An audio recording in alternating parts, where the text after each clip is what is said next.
Hello everybody and welcome back to LMM. Recently you might have seen our video on having my locomotive at the Greatest Gathering, and as part of that we got to have an explore early before the public got in, and whilst we were doing that we started chatting to the guys who have the sole surviving Class 507, and they said, do you fancy having a go on our simulator?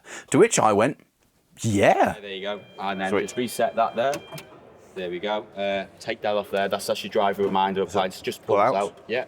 That's Whoa, it. Yeah. Scary. And theoretically, release brakes presumably? Yeah. So, Yes. once I'll close the doors in a second. Oh, that's probably wise that you I do that before you shut the doors. Yep. We'll pretend nothing bad happened. There we go. Oh, I hear the noise of doors. I'll give you the bell. As soon as you get the bell, that's the one to give us 2 back on it. Should get a blue light on the dash now. Yep. There we go. I've given you a belt, never mind. And then take power. And then see what happens. There we go. Oh, it's Bridge. okay. And then start breaking down. If you're hitting the platform at around 30, you'll be fine for stopping. He says optimistically. There we go. Now this is the thing about knowing the route, because I would have gone flying straight through this.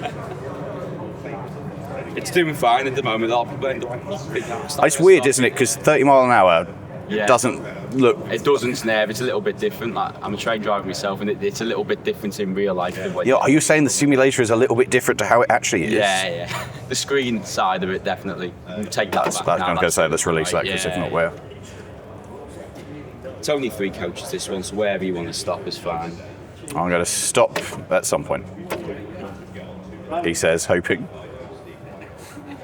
This is really cool to have it set up on the cab, though. Yeah, but we've tried to get as much work on this, like the Train Sim Classic can possibly do. I just having that, like just having the speedo going. Yeah. No, it's really good. It is like that's cool. Yeah, like I said, we've got TS controllers to wire it up. We took this off scratch units, this desk, and I spent a week building the actual desk and putting it together after he'd wired it up. But I mean, he's consulting them to make sure it worked very similar to the way the real train would work. So, it's just having the feedback through that is cool. You can go over and see our train there, and then come here and see what it was like to actually drive the train as well. Having not crashed the simulation, we went to get up and personal with the real thing, which meant going underneath. We'll get any pictures first before. I definitely want a picture of that. I was just going to go like of that. I'll follow you and listen to your thing. Yeah. So, do you know much about this train? No, I know nothing about units at all. Perfect. So this train did 46 years on the Merseyrail network. Yeah. Designed, built 1977. Came out of service at the end of last year. Where this society was set up to preserve one of these trains. We got hold of it in January this year, and it's been on this site at Derby ever since January.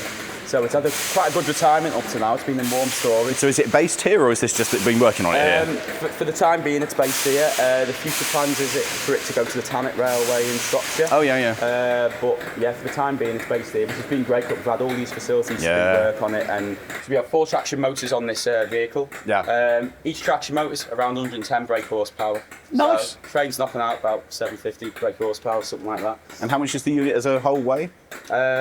You'd have to ask Sean for that. It's when he comes back, our engineer. They are fairly heavy trains, but like I say, each traction motor 110 mile an hour, so it's quite a powerful train really once it's all together.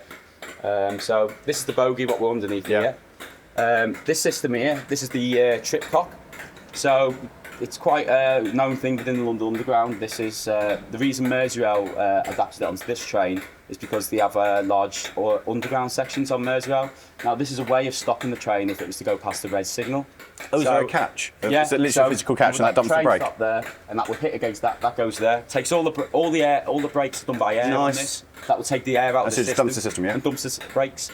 Later in life, as more technology improved, we had the train protection warning system, which came out. This is the sensor for that.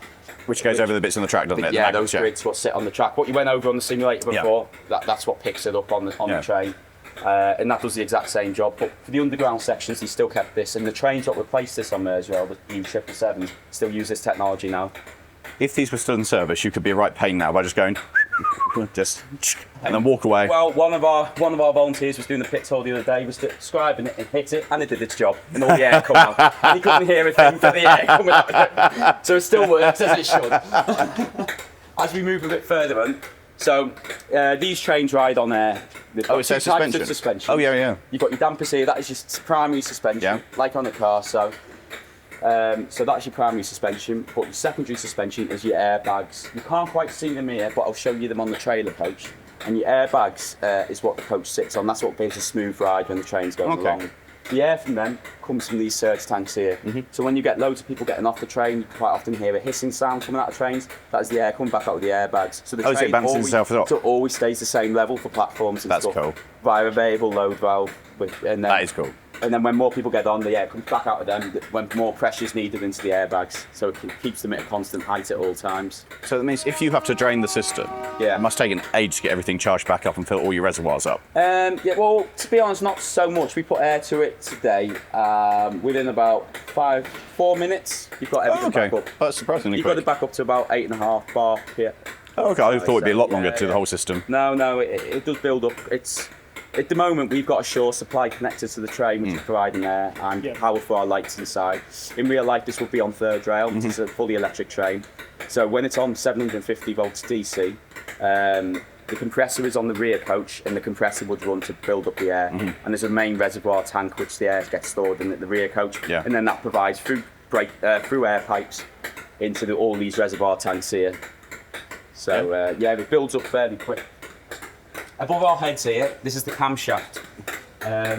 What you can see just to the side here is one set up now. So it's basically an electric gearbox, which that is what controls all the different power phases. As you were taking power on the simulator before, that is what was controlling. So wonderfully mechanical. Yeah, that is what was controlling and making the train go faster via into the traction motors there. So it's physical connections, and you spin the whole shaft, and it physically changes the connection of what's in. Exactly like that. Which means it can't go wrong. Exactly. Modern day trains now have IGBTs, which like a computerized version. This had that and worked very similar and did a good job. Very similar to the tram system of drama.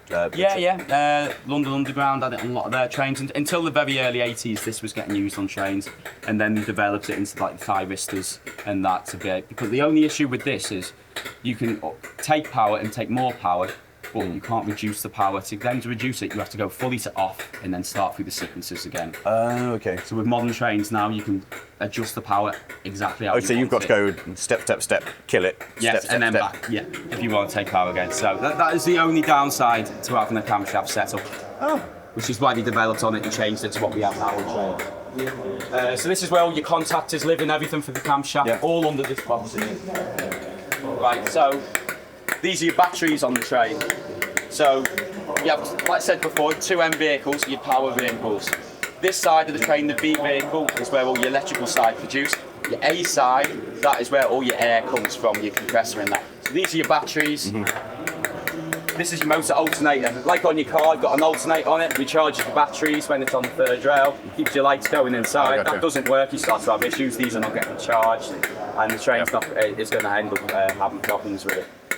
These noises you hear on here, which these trains are quite well known for, this is a Spirax valve.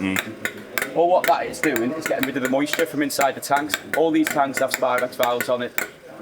Modern trains now use an air drying system to purify the air inside. These use Spirax valves. And it's a good like dubstep 8. Yeah, I prefer this system. I prefer that kind of noise what they make.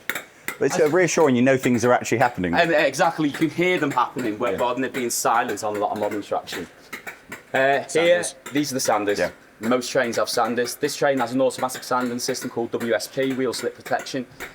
That basically works like anti-lock brakes on a car. Okay. Very similar. Oh, so there's a sensor somewhere that goes, with slippy slippy. When you're braking, and that'll decide when to put sand down. The driver can also, he has a sand button in the cab which he can put sand down. They can put sand down whenever it's needed. Okay. Yeah, so these sanders are located only on the end vehicles because that's only where you need them. Because your middle coach is not motorised. Yes, there's no point, And that's pickup presumably these for are your collector shoes. Yeah, these are your third rail collector shoes. Usually if we were under third rail, that would be sitting on the third rail like that, and that would be getting 750 volts DC onto the train. It's just like one B00. Yeah. 3-row system. Yeah. Just more powerful. So we have 4 collector shoes on the train, 2 on each end vehicle. And yet again, we're under bogey number 2, and we've got 2 more traction motors. As we go into, this is the 3rd vehicle on the train. Is braking just reversing power for the motors, or is there actually physical brakes? I'll talk about. It's easier to talk about it with this one because this is unmotorised. It's not got a traction motor, so you can see it. I see it. This is how we're coupled together. It doesn't come apart, does it? Yeah. So it would take you a couple of hours to take this apart. They're bolted together. Those top ones look like a right swear word, so I'm not going to repeat Yeah, them. they are. To take off, they are. And there was a few swear words mentioned when they're removing it and coupling the train. They look very nice, shiny new bolts as well. Yes, so each time you do put new bolts in them as well. Oh, okay, they're one. Yeah, fair. Yeah, that's part of the exam process. These would only ever be uncoupled normally when the trains are under maintenance and that. So it would be a very rare thing. These are the main reservoir pipes. That one pipe there sends all the air from one coach to the other. This train has an electric brake, electric pneumatic brake. So when the driver puts the brake in on the train, through electric signals and that, and once the train is on the correct, up to the correct air, then that'll put the brake on. Unlike a loco stock where you have a brake pipe as well as a main reservoir, this doesn't. So just single system. Reservoir. Yeah, because it's an electronic brake. Okay. Yeah, which uses air to put the brakes on. Clever So it stuff. only needs the one pipe when it comes to air getting through from one coach to the other. And these are all your jumper cables, which all your electrics are connected to the train with. So yeah, we have friction brakes on this train. So just like a car, disc just on the larger form. You've got your brake pads, your caliper. And so you just got a cylinder there that fights it. Cylinder, squeeze it. Similar to a car, but it's air. Oh, yeah. Like what a truck would work, a lorry or bus would work a very similar way. And we have 2 types of braking. So it's got friction brakes, which is what you see here, and electrodynamic brake as well, which uses the traction motors force.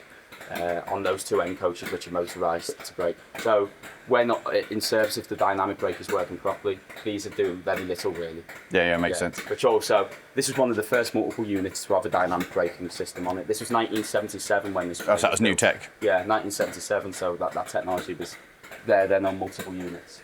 Like you can see, this bogie is a lot more bare than the other one there because we've not got the traction motors. Making the difference if you don't have a traction motor hanging from it.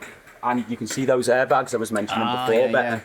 So the airbags, that's what the train is sitting on. They're filled up with air via your surge tanks there, and that's what what gives smooth right and the right height for the train. This sitting gear, that's all what's connecting this bogie to the train. That's the centre casting bolt.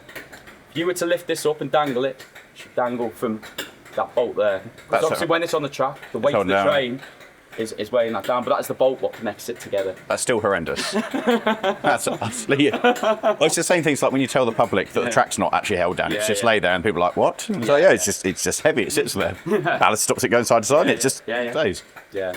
Well, that's horrendous. So I don't like that. Yeah. It's quite every single person I show that to have the same reaction. Because we've not got the camshaft and your contact. Because there's nothing you here. can stand up fully here. These are all your reservoirs for your doors and your brakes. These are the reservoirs for that. Each coach has the one thing I'm learning from this is air is important on this. This is a very air-hungry train. It supplies your brakes, your doors, your power systems on the train, even down to your windscreen washers, your wipers, your horn. Without air, this train's going nowhere. You lose a compressor and it's a bad day. You're not doing anything on this train without air. So are you referring to a train or a unit? What's its kind of... It is a train, so any vehicle more than one coach is a train. But they are called multiple units. Yeah, because they're fixed formation units because they're bolted together. That's what makes it a unit. But it's still a train. Because I would always just call it a unit. That was how it's a multiple unit because they're fixed formation trains.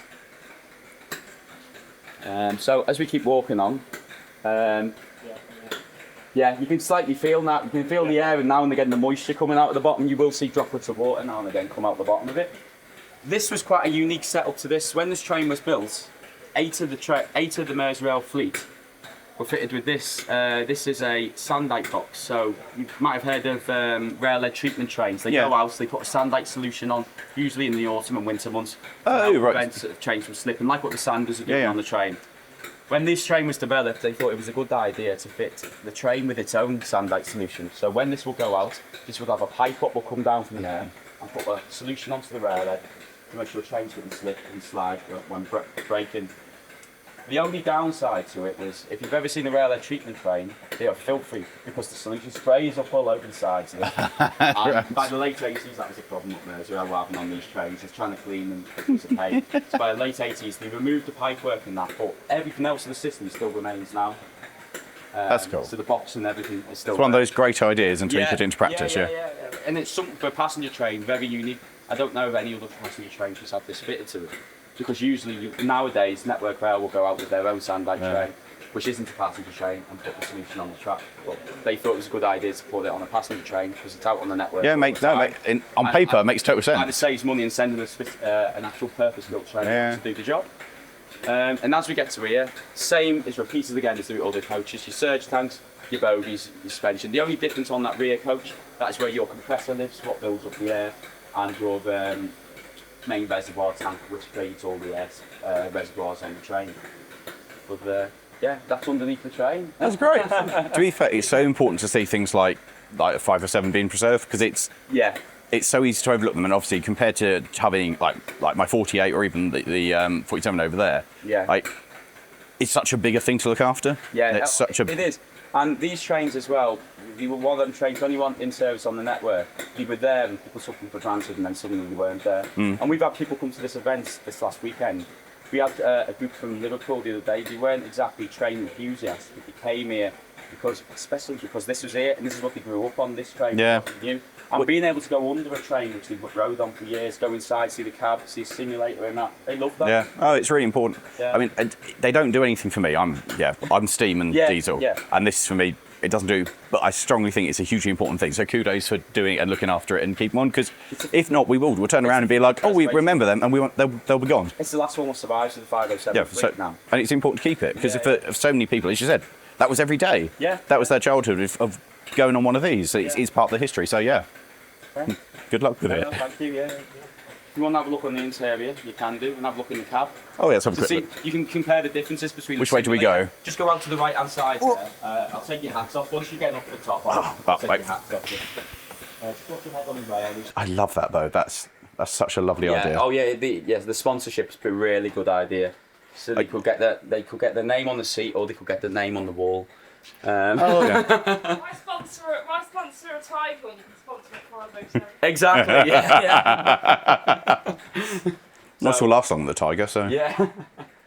So this is all the work we've been doing as well on the train and that. So whilst this has been here since January. Yeah. We've been making sure that it's within the maintenance schedules it would have received when the train was based on the Merseyrail network. I have a job to take on. It's still a mainline registered train, so hopefully one day it may run. You never. So it's the hope. Do you want to do tours with it? Is that the hope? It will be the hope. It's just very difficult with it because it's a third rail train. But that's the driving cab. That's where you were before. So that actual desk is what you. Oh, that is unpleasantly tight. Yes, very tight. That's a secluded job being a driver of that. It is, yeah. And the idea of it was because these trains went into the tunnels, you need an evacuation door here. So that what you can see just behind you, that will be used to put down. Oh, so you could get through in the case of. Yeah.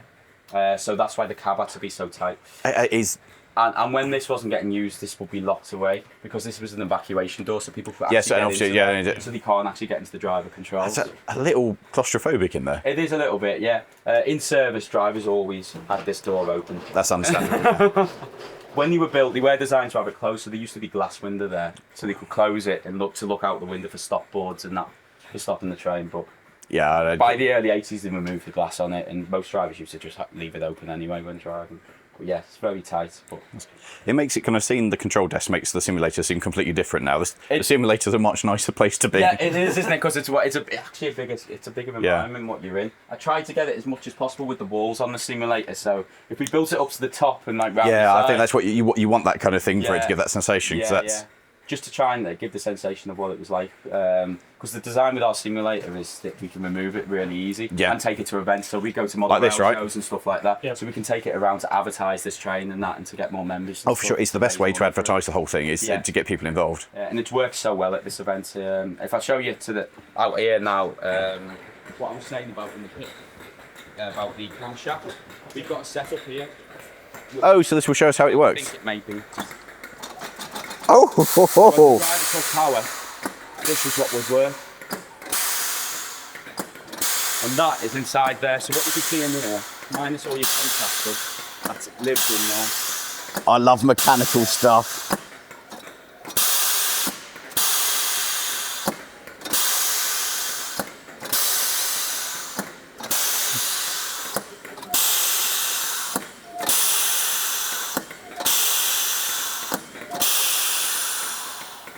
It looks like it should be some sort of decryption machine. It's some kind of, yeah, it looks like the Enigma machine or something, Yeah. doesn't it?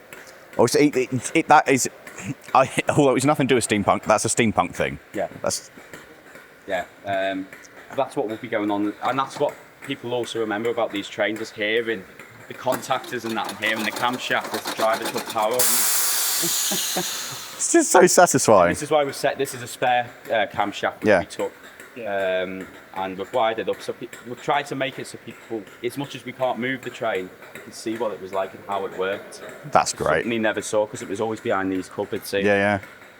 Oh, that's fantastic. Yeah. But our head of engineering, Tom, and our engineer Sean, they spent time wiring this up. Yeah. to go. But that's such a cool thing to show off. We've got a good team of people here which have been constantly maintaining it and that. And That's fantastic. yeah. Oh, all right. Well, we Even can got take a it. name as well. Oh, yeah, which is. Middle of the camshaft. I like that.